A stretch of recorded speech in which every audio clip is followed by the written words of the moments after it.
Hey everyone, welcome to today's video. My name's Stephanie if you're new here, and today we're going to be looking at the luxury brand Deborah Lippmann. Now, I'm sure you've heard of them before. They were super popular years ago when I was first getting into the nail polish scene, but this is actually going to be my first time trying them. And for a luxury brand, I have some thoughts, but as always, I will save those for the end of the video. For now, let's just get into the swatches. We're starting with Love at First Sight, which is a pretty standard sheer pink polish. So I actually found the formula was really nice on this one, and I like the brush too, which isn't exactly a wide brush, but it's still that paddle kind of rounded shape, so it was easy to get close to my cuticle. I got really nice and even coverage on the first coat, and whatever streaks there were just kind of melted away, so it's really good at self-leveling. And yeah, I was overall pretty impressed, I guess, but at the same time, I know that this is like the bare minimum for a polish. So I'm doing a second coat here just to show you how the color builds up a bit. And while it is still nice and again, even coverage, I personally would wear this just in one coat as a perfect base for negative space nail art or just a really refreshing wash of color, especially to cover up some staining. Next up we have Dirty Little Secret, which is described as a sheer holographic greige shimmer. So I wouldn't have thought of calling this greige, but I guess I can see that. This one had another really nice formula that gave me even coverage on the first coat, and I was actually pretty impressed since I was expecting this one to be super sheer. I mean, obviously you can still see through to my nail line, but I feel like this is kind of one of those polishes that you could get away with one coat. I don't know if I personally would wear it that way. So I am doing a second coat, and it does build up to full opacity. I think the holographic shimmer in here is really pretty. It's very fine and just looks like a dusting kind of throughout. So obviously the holo isn't really showing up here under my desk lighting. It kind of reads more as a gold shimmer, if anything, but it still is a pretty, albeit subtle type of shade. But yeah, I think it's actually kind of a nice like neutral shade. Next up we have Love Yourself, a full coverage plum cream. So if you're familiar with me and my channel, you probably could have guessed that I absolutely loved this shade. I was really happy to see the description was accurate for this one too, where it really is a full coverage cream. I got nearly full opacity on the first coat alone, which I guess shouldn't be surprising since it is such a dark shade, but I wouldn't call it a one coater exactly. So I did do a second coat just to even out any light spots that I had. And again, the formula on this one is so beautiful, and I really do love the brush. It's just like the perfect shape. It sort of reminds me of the Olive Ave brushes. So yeah, I'm a big fan, and this one is just so stunning, even if it is a little bit darker than what I normally am craving for this time of year. Up next we have Is A Tramp, which is also described as a full coverage classic red cream. So this one was unfortunately a disappointment for me because it is not a full coverage cream like they state. It's a lot more thin and squishy where you just see right through to my nail line. I do know that a lot of reds can have this sort of crelly base where it is really squishy looking, but at the same time I know of a bunch of reds that are very creamy, so I'm not sure why this is described as a full coverage cream, because even after doing a second coat, it didn't really cover up my nail line. And I even did a third coat, but I still wouldn't call it 100% opaque. So it was a little bit of a disappointment. I personally would prefer a red shade like this to be more on the opaque side. As much as I do love a squishy or even jelly formula, that's not really what I was expecting for this, and it's not what the website says. So, you know, kind of a bummer. And lastly, we have Single Ladies, which is a full coverage blood red cream. Thankfully, the description wasn't misleading for this shade. It really did have more of an opaque, creamy kind of formula, and it definitely helps that the color is so dark too. It really was almost opaque on the first coat, but there were pretty obvious lighter spots. The formula was really easy to work with, like most of the other shades that I already swatched, and it was easily opaque for me in 2 coats. I definitely love a vampy red like this. Even though I normally would wear it in the fall, I still think it's perfect for the month of February. But yeah, I have no complaints otherwise. It was just a great polish. Now moving on to comparisons, I wanted to show how Love at First Sight compares to some other sheer pinks that I have, starting with Olive Ave Rose Quartz, which doesn't really look similar in the bottle since it is a lot more of a brighter milky pink. I also have to show it next to Chiffon, which is obviously one of my favorite sheers. I know it's hard to tell since my bottle is nearly empty, but it's definitely more of a similar color where it has a touch of that peachy tone. But I also needed to show it next to Olive Ave Crystal, which is more of a true peach sheer and not pink. So on the nails, I'm wearing 1 coat of each, with Crystal on my pinky, Rose Quartz on my ring finger, the Deborah Lippmann shade on my middle, and Cirque Chiffon on my index finger. And maybe you can tell that Crystal is a lot more warmer and peachy, but the other 3 on 1 coat definitely could pass for dupes. So if you are planning on wearing your sheer pinks in just 1 coat, you could really just interchange these. And here they are built up on 2 coats, and you can start to see that Rose Quartz is more of a brighter milky pink, but Chiffon is pretty much a dupe. Next, for Dirty Little Secret, I knew I had to see it next to Haute Couture from Holo Taco's recent barista bundle.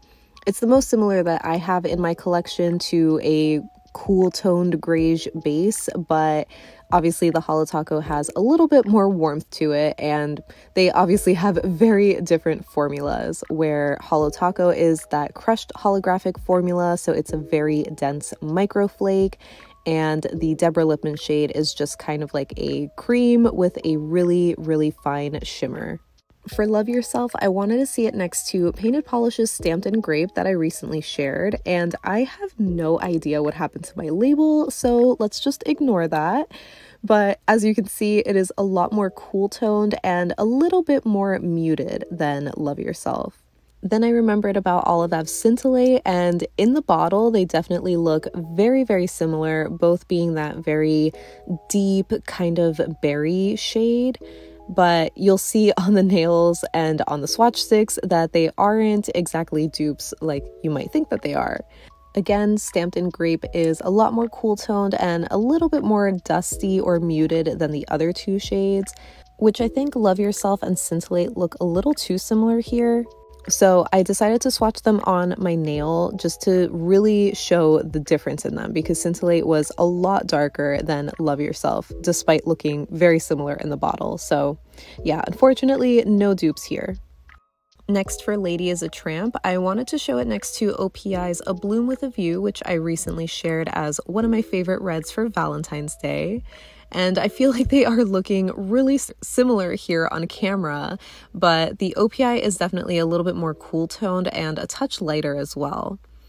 And here is OPI's Big Apple Red, which is a pretty true classic red cream that I have in my collection. And yeah, again, it's kind of hard to tell the differences, but the OPI shades are actually a lot more similar to each other.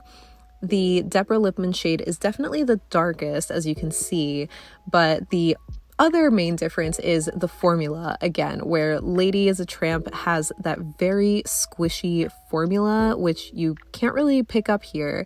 This is more so for the color difference, so I ended up applying these on my nails as well, and this is 2 coats of each, and yeah, you can very clearly see my nail line right in the middle with Lady Is A Tramp, so not really a fan of that one.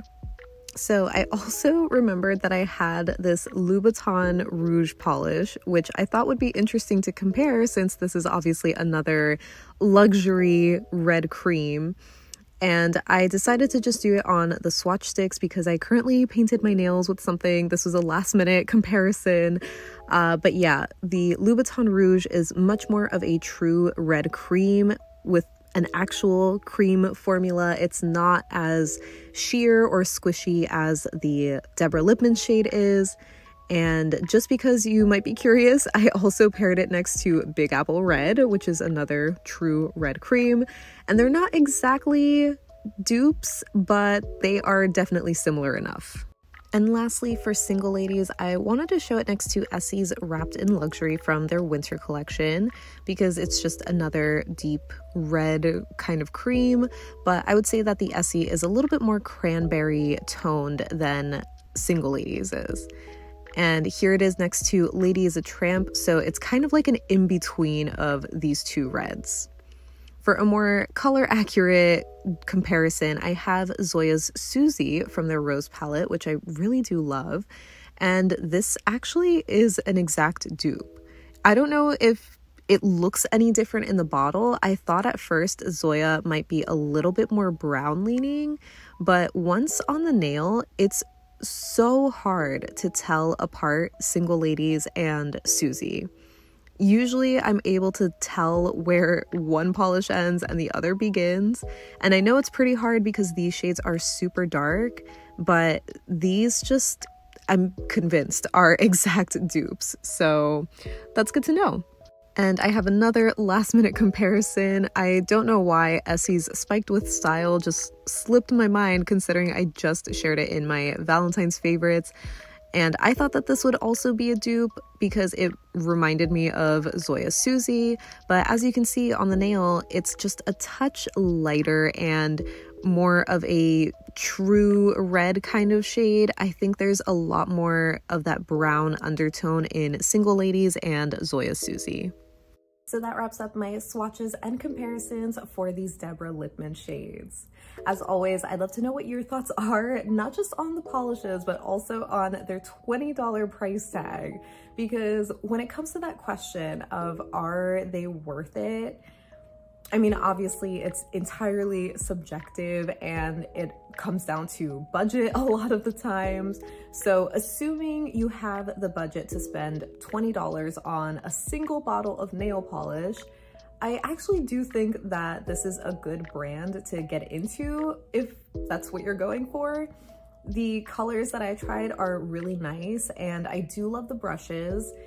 And for the most part, the formulas performed like they should for $20. So I was only, again, disappointed by 1 out of the 5 that I swatched. And I'm sure that there are other polishes that are gonna be maybe misses as well. But for the most part, you should be satisfied with what you get from this brand. So I'm definitely curious if you have tried Deborah Lippmann before and just what your thoughts are on luxury nail polishes, because as you saw, I also have a Louboutin polish in my collection, which was a gift. I did not buy that myself, but it obviously was gifted to me because I enjoy that. And I think if I had the budget for Louboutin polishes, I would buy more of them. Not go crazy and get like the whole collection because that's obviously like insanely stupid amounts of money, but and I just don't think it's worth it at that point. But I would love to get like, you know, a pink because that's my favorite color and I would save it for like special occasions or something. So, you know, there are times and places, I think, for certain luxury nail polishes. But yeah, I'm definitely curious to know what your thoughts are on luxury brands or on Deborah Lippmann in general, since that's what I shared in the video today. But leave me any and all thoughts that you have down below in the comments so we can chat about it. But thank you so much for hanging out with me today. I hope you have a great rest of your day and I'll see you in the next one. Bye.